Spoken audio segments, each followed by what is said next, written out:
Police act 1861 section 44 ಪ್ರತಿ police ಸ್ಟೇಷನ್ನಲ್ಲಿ general dairy ಅಥವಾ daily dairy ಇರುತ್ತೆ. ಅದು ಇನ್ನೂ SIT ಅಧಿಕಾರಿಗಳಿಗೆ ಸಿಕ್ಕಿಲ್ಲವೇ? ಇದು ಒಂದನೆಯದ್ದು.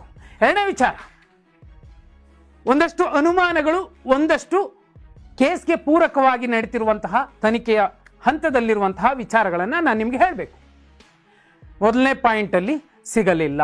ಎರಡನೇ ಪಾಯಿಂಟ್ನಲ್ಲಿ ಒಂದಷ್ಟು ಅನುಮಾನಗಳು ಹುಟ್ಟಿಕೊಂಡಿವೆ, ಅಗಿತಾ ಇದ್ದಾರೆ. ಆದರೆ ಏಕಾಏಕಿ ಅಲ್ಲಿಗೆ ಈ SIT ತನಿಖೆಯ ಮುಖ್ಯಸ್ಥರಾಗಿರ್ತಕ್ಕಂತಹ ಪ್ರಣವ್ ಮೊಹಾಂತಿ ಅವರು ಬಂದು ಹೋದ್ರು. ಏನಾಗ್ತಿದೆ? ಗೌಪ್ಯತೆಯನ್ನು ಕಾಪಾಡಿಕೊಳ್ತಿದ್ದಾರೆ. ಸಾಕಷ್ಟು ವಿಚಾರಗಳು ಮಾಧ್ಯಮಗಳಿಗೆ ಸಿಗ್ತಿಲ್ಲ. ಇದ್ರ ಜೊತೆಯಲ್ಲಿ ಈಗ ಖುದ್ದು ಗೃಹ ಸಚಿವರು ಹೇಳ್ತಿದ್ದಾರೆ, ಮೊಹಾಂತಿ ಅವರನ್ನ ಬದಲಿಸುವಂತಹ ಸಾಧ್ಯತೆಗಳು ಬರಬಹುದು ಅಂತ. ಯಾಕೆ? ತನಿಖೆ ಒಂದು ಒಳ್ಳೆ ರೀತಿಯಲ್ಲಿ ಸಾಗ್ತಿರುವಂತಹ ಸಂದರ್ಭದಲ್ಲಿ SIT ತನಿಖಾ ಮುಖ್ಯಸ್ಥರಾಗಿರುವಂತಹ ಮೊಹಾಂತಿ ಅವರನ್ನ ಯಾಕೆ ಬದಲಿಸುತ್ತಾರೆ? ನೋಡಿ, ಪ್ರತಿ ಸಲ ಕೇಂದ್ರ ಸೇವೆಗೆ ಅಂತ ಇಂತಹ ಅನುಭವಿ ಅಧಿಕಾರಿಗಳನ್ನ ಪಟ್ಟಿ ಮಾಡ್ತಾರೆ. ಇಲ್ಲೂ ಕೂಡ ಅನುಮಾನ ಮೂಡುತ್ತೆ. ಈ ಪೈಕಿ ದೇಶದ ಸುಮಾರು 33 ಅಧಿಕಾರಿಗಳನ್ನ ಕೇಂದ್ರ ಸೇವೆಗೆ ಅಂತ ಆಯ್ಕೆ ಮಾಡ್ಕೊಂಡಿದ್ದಾರೆ. ರಾಜ್ಯದಿಂದ ಆಯ್ಕೆಯಾಗಿರುವ ಏಕೈಕ ಅಧಿಕಾರಿ ಅದು ಮೊಹಾಂತಿ ಅವರು. ಏಕೈಕ ಅಧಿಕಾರಿ. ಯಾರು ಆಯ್ಕೆ ಮಾಡಿರೋದು? ಕೇಂದ್ರ ಸರ್ಕಾರ. ಕೇಂದ್ರ ಸರ್ಕಾರ ಇಂತಹ ಅಧಿಕಾರಿಗಳನ್ನ CBIಗೋ ಅಥವಾ NAIಗೋ ಈ ತರದ ತನಿಖಾ ಸಂಸ್ಥೆಗಳಿಗೆ ನೇಮಿಸ್ತಾರೆ. ಕೇಂದ್ರ ಸರ್ಕಾರ ರಾಜ್ಯದಿಂದ ಆಯ್ಕೆ ಮಾಡಿರುವ ಏಕೈಕ ಅಧಿಕಾರಿ ಅದು ಮೊಹಾಂತಿ ಅವರನ್ನ. ಮೊಹಾಂತಿ ಅವರ ಜೊತೆಯಲ್ಲಿ ಈಗ ಸರ್ಕಾರ ಚರ್ಚೆ ಮಾಡಿ ಅಥವಾ ಕೇಂದ್ರದ ಜೊತೆ ಚರ್ಚೆ ಮಾಡಿ ಅವರನ್ನ ಇರಿಸಬೇಕೋ ಬೇಡವೋ ಅಂತ ಚರ್ಚೆ ಮಾಡಿ ಅನಂತರದಲ್ಲಿ ತೀರ್ಮಾನಕ್ಕೆ ಬರುತ್ತಂತೆ. ಮೊಹಾಂತಿ ಅವರನ್ನ ಕೇಂದ್ರ ಸೇವೆಗೆ ಆಯ್ಕೆ ಮಾಡಿರುವಂತದ್ದು ಕೇಂದ್ರ ಸರ್ಕಾರ. ಅವರು ಇರ್ತಾರೋ ಬಿಡ್ತಾರೋ ಅನ್ನುವಂತಹ ನಿರ್ಧಾರವನ್ನು ಕೇಂದ್ರದ ಜೊತೆಲಿ ಚರ್ಚೆ ಮಾಡಿ ಅನಂತರದಲ್ಲಿ ಒಂದು ನಿರ್ಧಾರಕ್ಕೆ ಬರ್ತಾರಂತೆ. ಏನಾಗ್ತಿದೆ ನೋಡಿ, ಕೇಂದ್ರ ಸರ್ಕಾರ. ಎರಡನೇದ್ದು, ಇಲ್ಲಿ ಅಗಿತಿರುವಂತವ್ರು ಯಾರು? ತನಿಖೆ ನಡೆಸ್ತಿರೋದು SIT. ಆದ್ರೆ ನೋಡಿ, ಸ್ಥಳೀಯ ಪಂಚಾಯಿತಿ ಕೊಟ್ಟಂತಹ ಕಾರ್ಮಿಕರು, ಧರ್ಮಸ್ಥಳದ ಕಾರ್ಮಿಕರು ಈಗ ಅಲ್ಲಿ ಅಗಿಯುವಂತಹ ಕೆಲಸ ಮಾಡ್ತಿದ್ದಾರೆ. ಅಲ್ಲಿ ಏನಾಗ್ತಿದೆ ನೋಡಿ, ಈ ಮಹಾಜರ್ ಪ್ರಕ್ರಿಯೆ ಇಂತಹ ಪ್ರಕರಣಗಳಲ್ಲಿ ಆಗ್ಬೇಕಾದ್ರೆ ಒಂದಷ್ಟು ಪ್ರೊಸೀಜರ್ ಇರುತ್ತೆ. ಅದೆಲ್ಲವನ್ನು ಕೂಡ ಫಾಲೋ ಮಾಡಬೇಕಾಗುತ್ತೆ. ಮೊದಲಿಗೆ ಆ ಜಾಗವನ್ನು ಕ್ಲೀನ್ ಮಾಡಬೇಕು, ಗಿಡ ಗಂಟೆಗಳನ್ನು ಕೊಯ್ದು ಹಾಕಬೇಕು, ಅಲ್ಲೊಂದು ಟೆಂಟ್ ಅನ್ನ ಹಾಕೋಬೇಕು, ಅಲ್ಲಿ ಉತ್ಖನನ ಮಾಡಬೇಕು. ಆದರೆ ಇಲ್ಲಿ ಸ್ವಲ್ಪ ಗೌಪ್ಯವಾಗಿ ನಡೀತಿದೆ. ಮೇ ಬಿ ಒಂದಷ್ಟು ಮಾಹಿತಿಗಳನ್ನ, ಸಾಕ್ಷ್ಯ ಏನ್ ಸಿಗುತ್ತೆ ಅಂತದ್ದನ್ನ ಮುಚ್ಚಿಡುವಂತಹ ಸಾಧ್ಯತೆ ಇರುತ್ತೆ. ಯಾಕಂದ್ರೆ ಜನಾಕ್ರೋಶ ದೊಡ್ಡದಿದೆ. ಇಡೀ ದೇಶ, ವಿಶ್ವ ಈ ಕಡೆ ನೋಡ್ತಿದೆ. ಯಾಕಂದ್ರೆ ಇಲ್ಲಿ ಮತ್ತೊಂದು ವಿಚಾರ ನಿಮಗೆ ನೆನಪು ಮಾಡಬೇಕು. ಏನು? ಭೀಮಾ ಮ್ಯಾಜಿಸ್ಟ್ರೇಟ್ ಮುಂದೇನೋ ಅಥವಾ 0039/2025 FIR ನಲ್ಲಿ ದಾಖಲಿಸಿರುವ ಮಾಹಿತಿ ಪ್ರಕಾರ ನಿಮಗೊಂದು, ಈ ಕೊಲೆಗಳು ನನ್ನ ಸಮ್ಮುಖದಲ್ಲೇ ನಡೆದವು. ದೂರದ ಅರಣ್ಯ ಪ್ರದೇಶಗಳಲ್ಲಿ ಈ ದೇಹಗಳನ್ನ ಹೂತು ಹಾಕಲು ನನಗೆ ನಿರ್ದೇಶನ ನೀಡುತ್ತಿದ್ದರು. ನನ್ನ ಉದ್ಯೋಗಾವಧಿಯಲ್ಲಿ ಈ ಪರಿಸರ ಪ್ರಾಂತ್ಯದಲ್ಲಿ ಹಲವಾರು ಸ್ಥಳಗಳಲ್ಲಿ ಮೃತದೇಹಗಳನ್ನ ಹೂತು ಹಾಕಿದ್ದೇನೆ ಅಂತ ಖುದ್ದು ಭೀಮಾ ಹೇಳ್ಕೊಂಡಿದ್ದಾರೆ. ನಾನು ಆರಂಭದಲ್ಲಿ ನಿಮಗೊಂದು ಡೈರಿ ಬಗ್ಗೆ ಹೇಳಿದೆ. 1861 ಸೆಕ್ಷನ್ 44 ಪೊಲೀಸ್ ಆಕ್ಟ್ ಪ್ರಕಾರ ಅವತ್ತಿಂದ ಬ್ರಿಟಿಷ್ ಕಾಲದಿಂದ ಈಗಲೂ ಕೂಡ ಪ್ರತಿ ಪೊಲೀಸ್ ಸ್ಟೇಷನ್ ಅಲ್ಲಿ ಒಂದು ಡೈರಿ ಅಥವಾ ಜನರಲ್ ಡೈರಿ ಅಂತ ಇರುತ್ತೆ. ಆ ಡೈರಿಯನ್ನ ಪರೀಕ್ಷೆ ಮಾಡಬೇಕಾಗಿರುವಂಥದ್ದು ಮ್ಯಾಜಿಸ್ಟ್ರೇಟ್ ಚೆಕ್ ಮಾಡ್ತಾರೆ. ಏನಕ್ಕದು? ಯಾರು ಬಂದ್ರು, ಯಾರವತ್ತು ಸೇವೆಯಲ್ಲಿದ್ರು, ಎಷ್ಟು FIRಗಳು ದಾಖಲಾದವು, ಎಷ್ಟು ದೂರುಗಳನ್ನು ಕೊಟ್ಟಿದ್ರು, ಯಾವುದಾದ್ರೂ ಸಂಶಯಾಸ್ಪದವಾಗಿ ಸಾವಾಗಿರುವಂತಹ ಶವ ಸಿಕ್ತು, ಎಲ್ಲವನ್ನೂ ಕೂಡ ದಾಖಲಿಸಿರಬೇಕು. ಯಾಕೆ ಈಗ ಈ ಡೈರಿ ಚರ್ಚೆ ಆಗ್ತಿದೆ ಅಂದ್ರೆ, ದಕ್ಷಿಣ ಕನ್ನಡ SPಗೆ SIT ಟೀಮ್ 1995ರಿಂದ ಇಲ್ಲಿಯ ತನಕ ಈ ಭಾಗದಲ್ಲಿ ಔಟ್ಪೋಸ್ಟ್ ಸೇರಿದಂತೆ ಯಾವೆಲ್ಲ ಪೊಲೀಸ್ ಅಧಿಕಾರಿಗಳು ಕೆಲಸ ಮಾಡಿದ್ರು, ಪೊಲೀಸರು, ಅವರೆಲ್ಲರ ಪಟ್ಟಿ ಕೊಡಿ, ಪಟ್ಟಿ ಬರ್ತಾ ಇದೆ. ಎಲ್ಲರನ್ನೂ ಕೂಡ ಪ್ರಶ್ನೆ ಮಾಡ್ತಾರೆ. ಇನ್ನೂ ಬಹುಮುಖ್ಯ ವಿಚಾರ ಏನಂದ್ರೆ, ನನಗೆ ಭೀಮ ಹೇಳಿರೋದು ಇಲ್ಲಿ ಹೆಣ ಉಡ್ಲಿಕ್ಕೆ ಪೊಲೀಸ್ ಅಧಿಕಾರಿ ಕೂಡ ಸಾಥ್ ಕೊಟ್ಟಿದ್ರು ಅಂತ ಹೇಳಿದ್ದಾನೆ. ಆ ಪೊಲೀಸ್ ಅಧಿಕಾರಿಯ ಹೆಸರನ್ನು ಹೇಳಿದ್ದಾನೆ. ಆ ಅಧಿಕಾರಿಗೂ ಕೂಡ ನೋಟಿಸ್ ಕೊಟ್ಟು, ನಿವೃತ್ತ ಅಧಿಕಾರಿ ಆಗಿರ್ತಾರೆ ಇಷ್ಟೊತ್ತಿಗೆ, ವಿಚಾರಣೆ ಮಾಡುವಂತಹ ಸಾಧ್ಯತೆಗಳು ನಿಚ್ಚಳವಾಗಿದೆ. ಇಲ್ಲಿ ಇನ್ನೂ ಮುಖ್ಯ ವಿಚಾರ ಹೇಳಬೇಕು. ಇವತ್ತು ಏನಲ್ಲಿ ಆ ಪರಿಸರ ಪ್ರಾಂತ್ಯದಲ್ಲಿ ಉತ್ಖನನ ಆಗ್ತಿದೆ, ಆ ಜಾಗಕ್ಕೆ ಭೀಮನ ಪಕ್ಕದಲ್ಲಿ ಒಬ್ರು ಅವರಿಗೆ ಧೈರ್ಯ ತುಂಬುವಂತಹ ವ್ಯಕ್ತಿ ನಿಂತಿದ್ದಾರೆ. ಅದು KV ಧನಂಜಯ್ ಅವರು, ವಕೀಲರು. ಎಲ್ಲ ಒಂದು ಕಡೆ ಈ ಅಂಶವನ್ನು ನೋಡಿದಾಗ ಧೈರ್ಯ ತುಂಬೋದಲ್ಲ, ತನಿಖೆ ಸರಿಯಾದ ಮಾರ್ಗದಲ್ಲಿ ನಡೀತಿದೆ. ಇಂತಹ ಸಂದರ್ಭದಲ್ಲೇ ಕೇಂದ್ರ ಸರ್ಕಾರ, ಯಾಕೆ ನಾನು ಕೇಂದ್ರ ಸರ್ಕಾರ ಪದೇ ಪದೇ ಹೇಳ್ತಿದ್ದೀನಿ, ಅದು ಮೋದಿಯವರ ಸರ್ಕಾರನೋ ಅಥವಾ ಮತ್ತೊಬ್ಬ ಪಕ್ಷದ ಸರ್ಕಾರನೋ ಅಂತಲ್ಲ, ಕೇಂದ್ರ ಸರ್ಕಾರ, ಅಲ್ಲಿಗೆ ಸಂಸದರು, ರಾಜ್ಯಸಭೆ ಸದಸ್ಯರು ಎಲ್ಲರ ಬೆಂಬಲ ಇರುತ್ತೆ, ಎಲ್ಲರ ಸಹಕಾರ ಇರುವಂತಹ ಸರ್ಕಾರ. ಮೊಹಂತಿ ಅವರನ್ನ ಕೇಂದ್ರ ಸೇವೆಯ ಪಟ್ಟಿಗೆ ಆಯ್ಕೆ ಮಾಡಿಕೊಂಡಿದೆ. ಏನೋ ಆಗ್ತಿದೆ ಅನ್ನುವ ಅನುಮಾನಕ್ಕೆ ಪೂರಕವಾದಂತಹ ಒಂದು ವಿಚಾರ ಇದು ಇರಬಹುದು. ಇಲ್ಲಿ ಇನ್ನೊಂದು ಮುಖ್ಯ ವಿಚಾರ ಹೇಳಬೇಕು.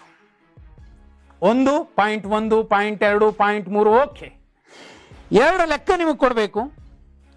0.1 0.8 ಏನು ಮಾರ್ಕ್ ಮಾಡಿರೋ ಜಾಗ ಇದೆ, ಅದು ನದಿ ಬದಿಯ ಜಾಗ. ನದಿ ಬದಿಯ ಜಾಗ ಮೇ ಬಿ ಅವನು 3 ಅಡಿನೋ 4 ಅಡಿನೋ ಹೂತು ಹಾಕಿದ್ರೆ ಕೊಚ್ಚಿಕೊಂಡು ಹೋಗಿರುವಂತಹ ಸಾಧ್ಯತೆಗಳು, ಅಥವಾ ಮಳೆ ನೀರಿಗೆ ಅದೇ 3 ಅಡಿ ಆಗಿದ್ರೆ ಕೊಚ್ಕೊಂಡು ಹೋಗಿರುತ್ತೆ, ಇನ್ನೂ ಕೆಳಕ್ಕೆ ಹೋಗಿರುವಂತಹ ಸಾಧ್ಯತೆಗಳು ಇರುತ್ತಾ? ಇಲ್ಲ. ಆದ್ರೆ ಇನ್ನೂ ಸಿಕ್ಕಿಲ್ಲ. ಯಾಕೆ? ಸ್ವಲ್ಪ ಕಾಯಬೇಕು. ಇನ್ನು 9, 10, 11, 12, 13 ಈ ಮಾರ್ಕ್ ಇರುವಂಥದ್ದು ರಸ್ತೆ ಬದಿಯದ್ದು.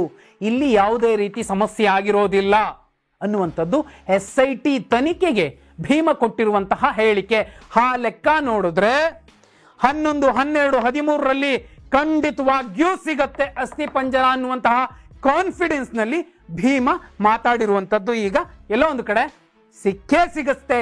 ಅಸ್ಥಿಪಂಜರ ಅನ್ನುವಂತಹ 100 ಲಕ್ಷಾಂತರ ಕೋಟ್ಯಾಂತರ ಜನರ ನಿರೀಕ್ಷೆ ಏನಿದೆ ಆ ಹೆಣ್ಣು ಮಕ್ಕಳಿಗೆ, ಸೌಜನ್ಯ, ಅನನ್ಯ ಭಟ್, ವೇದವಲ್ಲಿ ಅಮ್ಮ, ಪದ್ಮಲತಾ ತಾಯಿ, ಇವರೆಲ್ಲರ ಆತ್ಮಗಳಿಗೆ ಶಾಂತಿ ಸಿಗಬೇಕು ಅಂದ್ರೆ ಇಲ್ಲಿ ಒಂದು ಅಸ್ಥಿಪಂಜರ ಸಿಗಬೇಕು. ಅದು ಸಿಗುತ್ತೆ ಅನ್ನೋದಕ್ಕೆ ಪಕ್ಕಾ ಲೆಕ್ಕ ಮಾರ್ಕ್ 11, 12, 13ರಲ್ಲಿ ಸಿಗುತ್ತೆ ಅನ್ನುವಂಥದ್ದನ್ನ ಭೀಮ ಕೊಟ್ಟಿರುವಂತಹ ಹೇಳಿಕೆಯಲ್ಲಿ ದಾಖಲಾಗಿರೋ ವಿಚಾರ. ಇದರ ಜೊತೆಲಿ ಮತ್ತೊಂದು ಬಹುಮುಖ್ಯ ಸಂಗತಿ, ಇಲ್ಲಿಗೆ ಎಷ್ಟು ಸಮಸ್ಯೆ ಇರುತ್ತೆ ಅಂದ್ರೆ, ಯಾರೋ ಹೇಳಿದ್ರಂತೆ ಹೋಗಪ್ಪ ಅರಣ್ಯ ಪ್ರದೇಶದಲ್ಲಿ ಹೂತಾಕ್ಬಾ ಅಂತ. ಪಾಪ ಆತ ಬಂದ, ಹೂತಾಕಿದ್ದಾನೆ. ಆದ್ರೆ ಅರಣ್ಯ ಇಲಾಖೆ ಯಾಕೆ ಸುಮ್ಮನೆ ಕೂತಿದೆ? ಸಣ್ಣದೊಂದು ಬುಡಕಟ್ಟು ಜನ ಮರದ ತುಂಡನ್ನು ಹೊಣಗಿರೋ ತಗೊಂಬಂದ್ರು ಕೂಡ ಅರೆಸ್ಟ್ ಮಾಡ್ತಾರೆ ಅಥವಾ ಪ್ರಶ್ನೆ ಮಾಡ್ತಾರೆ, ಫೈನ್ ಹಾಕ್ತಾರೆ. ಆದ್ರೆ 1980 ದಿ ಫಾರೆಸ್ಟ್ ಕನ್ಸರ್ವೇಷನ್ ಆಕ್ಟ್ ಪ್ರಕಾರ ಏನಾಗ್ತಿದೆ ಅಲ್ಲಿ, ಯಾಕೆ ಅವಕಾಶಗಳನ್ನು ಕೊಟ್ಟರು ಅಲ್ಲಿ ಹೂತಾಕ್ಲಿಕ್ಕೆ? ಯಾರೋ ಮಧ್ಯರಾತ್ರಿ ಬಂದು ಹೂತಾಕ್ ಹೋಗಿದ್ದಾರೆ ಅಂದ್ರೆ ಏನ್ ಮಾಡ್ತಿದ್ರು ಫಾರೆಸ್ಟ್ ಆಫೀಸರ್ಸ್? ಎಲ್ಲವೂ ಕೂಡ ಪ್ರಶ್ನೆ ಆಗ್ಬೇಕಿದೆ. ಕೊನೆ ಪಕ್ಷ ಈಗಲೂ ಕೂಡ ನೋಟಿಸ್ ಕೊಟ್ಟು ಏನಾಗ್ತಿದೆ ಆ ಕಡೆ ಕೂಡ ತನಿಖೆ ಆರಂಭ ಆಗ್ಲೇಬೇಕು. ಇಲ್ಲಿ ಇನ್ನೊಂದು ಆಕ್ಟ್ ಪ್ರಕಾರ ಏನು 1980 ದಿ ಫಾರೆಸ್ಟ್ ಕನ್ಸರ್ವೇಷನ್ ಆಕ್ಟ್ ಏನಿದೆ ಅದು ಹೇಳೋ ಪ್ರಕಾರ ಅಲ್ಲಿಗೆ JCB ತಗೊಂಡೋಗಕ್ಕಾಗಲ್ಲ. ತಗೊಂಡೋಗ್ಬೇಕು ಅಂದ್ರೆ ಪರ್ಮಿಷನ್ ಬೇಕು. ಪರ್ಮಿಷನ್ ಇಲ್ಲ ಅಂದ್ರೆ ಅದನ್ನ ತಗೊಂಡೋಗಕ್ ಸಾಧ್ಯವೇ ಇಲ್ಲ.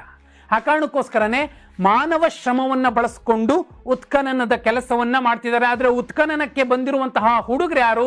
ಸ್ಥಳೀಯ ಪಂಚಾಯಿತಿ ಕೊಟ್ಟಿರುವಂತಹ ಧರ್ಮಸ್ಥಳದ ಹುಡುಗರು. ಯಾರನ್ನ ಯಾವ ರೀತಿ ನಂಬಬೇಕು? ಇಷ್ಟು ದಿನಗಳ ಕಾಲ ನಂಬಿ ನಂಬಿ ನಂಬಿ ನಂಬಿ ಬಾಯಿ ಮುಚ್ಕೊಂಡಂತಹ ಅಲ್ಲಿನ ಧೈರ್ಯವಿಲ್ಲದ ಒಂದಷ್ಟು ಜನಕ್ಕೆ ಇನ್ನೂ ನ್ಯಾಯ ಸಿಗಬೇಕು ಅಂದ್ರೆ ಮತ್ತೆ ಅವರನ್ನೇ ತಂದು ಅಲ್ಲಿ ಉತ್ಖನನಕ್ಕೆ ಇಟ್ಟುಕೊಂಡಿರುವುದು ಏತಕ್ಕೆ ಅನ್ನುವಂಥದ್ದು ಕೂಡ ಚರ್ಚೆಯ ವಿಚಾರ. ಪೊಲೀಸ್ ಡೈರಿ ನಾನು ಆರಂಭದಲ್ಲಿ ಹೇಳಿದ್ನಲ್ಲ, ಯಾಕೆ ಅಲ್ಲಿ ಎಲ್ಲವೂ ದಾಖಲಾಗಿರುತ್ತೆ. 95ರಿಂದ ಇಲ್ಲಿ ತನಕ ಏನೇನಾಯ್ತು, ಒಂದು ವೇಳೆ ಅದಿಲ್ಲ ಅಂದ್ರೆ ಸಂಬಂಧಪಟ್ಟ ಪೊಲೀಸ್ ಅಧಿಕಾರಿನೇ ಕುಂಡ್ರಿಸ್ಕೊಳ್ತಾರೆ, ಅವರನ್ನು ತಪ್ಪಿತಸ್ಥರನ್ನಾಗಿ ಪಾಲುದಾರರನ್ನಾಗಿ ಮಾಡ್ತಾರೆ. ಆ ಕೆಲಸ ಆಗಿಲ್ಲ ಅಂದ್ರೆ ಈ ಹೆಣ್ಣು ಮಕ್ಕಳ ಆತ್ಮಕ್ಕೆ ಎಲ್ಲಿಂದ ನ್ಯಾಯ ಸಿಗತ್ತೆ? ಇಲ್ಲಿ ಮತ್ತೊಂದು ವಿಚಾರ ಹೇಳಬೇಕು. IPC ಸೆಕ್ಷನ್ 159 159 ಸ್ಪಷ್ಟವಾಗಿ ಹೇಳುತ್ತೆ ಸಂಸ್ಕಾರ ಹೇಗಾಗಬೇಕು, ಎಂಥ ಕಡೆ ಆಗಬೇಕು. ಬೇರೆ ಕಡೆ ಆಗಿದ್ರೆ ಸ್ಥಳೀಯ ಪಂಚಾಯಿತಿಯ ಅಧಿಕಾರಿಗಳನ್ನ ಸೇರಿದಂತೆ ಲೋಕಲ್ ಗವರ್ನೆನ್ಸ್ ಏನಿರುತ್ತೆ ಅವರನ್ನ ತಂದು ಕೂರಿಸ್ಕೋಬೇಕು. ಯಾಕೆ ಸಿಕ್ಕ ಜಾಗಗಳೆಲ್ಲ ಹೂತಾಕಿದ್ರಿ, ಆ ಒಂದು ಮೃತದೇಹಕ್ಕೆ ಒಂದು ಘನತೆ ಇರಲಿಲ್ವಾ ಅಂತ ಪ್ರಶ್ನೆ ಮಾಡ್ತಾರೆ. ಅದು ಕೂಡ ತಪ್ಪೇ. IPC ಸೆಕ್ಷನ್ 159 ಪ್ರಕಾರ ಸಿಕ್ಕ ಜಾಗದಲ್ಲೆಲ್ಲ ನೀವು ಹೂತಾಕಕ್ಕಾಗೋದಿಲ್ಲ. ಹೆಣಗಳನ್ನ ಹೆಣ ತಾನೆ ಅಂತ ಬಿಸಾಕಕ್ಕೂ ಆಗೋದಿಲ್ಲ. ಸಮುದಾಯದ ಆರೋಗ್ಯವನ್ನ ದೃಷ್ಟಿಯಲ್ಲಿ ಇಟ್ಕೋಬೇಕಾಗತ್ತೆ. ಆ ಕಾರಣಕ್ಕೋಸ್ಕರ ಆ ಸೆಕ್ಷನ್ ಸ್ಪಷ್ಟವಾಗಿ ಹೇಳುತ್ತೆ ಎಲ್ಲೆಲ್ಲಿ ತಪ್ಪುಗಳಾಗಿವೆ ಎಲ್ಲರನ್ನೂ ತಂದು ಕೂರಿಸ್ಕೋಬೇಕು. ಯಾಕಂದ್ರೆ ಇಡೀ ದೇಶ, ಇಡೀ ವಿಶ್ವ, ಕೇರಳದಲ್ಲಿ ಚರ್ಚೆ ಆಗ್ತಿದೆ, ಆಂಧ್ರ, ತಮಿಳುನಾಡು ಎಲ್ಲ ಕಡೆ ಚರ್ಚೆ ಆಗ್ತಿದೆ, ಎಲ್ಲರೂ ನೋಡ್ತಿದ್ದಾರೆ. ನಮ್ಮ ರಾಜ್ಯದಲ್ಲಿರುವಂತಹ ಒಂದು ಕಳಂಕವನ್ನ ನಾವು ಅಳಿಸಿ ಆ ಸತ್ವ ಪರೀಕ್ಷೆ, ಅಗ್ನಿ ಪರೀಕ್ಷೆಗೆ ನಿಂತ್ಕೊಳ್ಳದೆ ಇದ್ರೆ ಕಳಂಕ ಕಳಂಕಾಗೆ ಉಳಿಯುತ್ತೆ. ನಾಳೆ ಸತ್ಯ ಯಾವುದು ಸುಳ್ಳು ಯಾವುದು ಗೊತ್ತಿರೋದಿಲ್ಲ. ಮಾತು ಮಾತು ಮಾತು ಮಾತು ಮಾತಾಗಿಯೇ ಉಳಿದೋಗುತ್ತೆ. ನೋಡಿ, ಜನಪದ, ನಾಲಿಗೆಯ ಜನಪದಗಳಲ್ಲಿ ಉಳಿಯುವಂತಹ ಸತ್ಯ ಅಥವಾ ಸುಳ್ಳು ಚಿರಕಾಲ ಉಳಿಯುತ್ತೆ. ಕಳಂಕ ಅಳಿಬೇಕು ಅಂದ್ರೆ ಸತ್ವ ಪರೀಕ್ಷೆಗೆ, ಅಗ್ನಿ ಪರೀಕ್ಷೆಗೆ ಸಜ್ಜಾಗಬೇಕು. ಎಲ್ಲರೂ ಕೂಡ ಬಂದು ಸತ್ಯ ಹೇಳಬೇಕು. ಇಲ್ಲ ಅಂದ್ರೆ ಆ ಕಳಂಕ ಕಳಂಕವಾಗೇ ಉಳಿಯುತ್ತೆ. ಆ ಕಳಂಕಕ್ಕೆ ಮತ್ತಿನ್ಯಾವ ಶತಮಾನಗಳೇ ಬಂದರೂ ಕೂಡ ಅದನ್ನ ಅಳಿಸೋಕ್ಕಾಗೋದಿಲ್ಲ. ಇದೊಂದು ಸಂದರ್ಭ, ಪರೀಕ್ಷೆ ನಡೀತಿದೆ, ಅಗ್ನಿ ಪರೀಕ್ಷೆ ಆಗ್ತಿದೆ. ಆ ಎಲ್ಲ ಕಣ್ಣೀರಿಟ್ಟ ನರಕ ನೋಡಿ ಸತ್ತಂತಹ ಆ ತಾಯಂದಿರಿಗೆ, ಆ ಹೆಣ್ಣು ಮಕ್ಕಳಿಗೆ ಆತ್ಮಕ್ಕೆ ಶಾಂತಿ ಸಿಗಬೇಕು ಅಂದ್ರೆ ಈ SIT ತನಿಖೆ ಸುಗಮವಾಗಿ ನಡೀತಿರೋ ಸಂದರ್ಭದಲ್ಲಿ ಮೊಹಂತಿಯವರನ್ನ ಬದಲಿಸಬೇಕು ಅನ್ನುವಷ್ಟರ ಮಟ್ಟಿಗೆ ಕೇಂದ್ರದ ಪಟ್ಟಿಯಲ್ಲಿ ಅದು ನ್ಯಾಚುರಲ್ ಆಗುತ್ತೆ ಆ ಪಟ್ಟಿ. ಆದ್ರೆ ರಾಜ್ಯದಿಂದ ಒಬ್ಬ ಅಧಿಕಾರಿ ಆಯ್ಕೆ ಆಗಿದ್ದಾರೆ ಅನ್ನುವಂಥದ್ದು ಇದೆಯಲ್ಲ, ಅದು ಬಹುದೊಡ್ಡ ಅನುಮಾನ.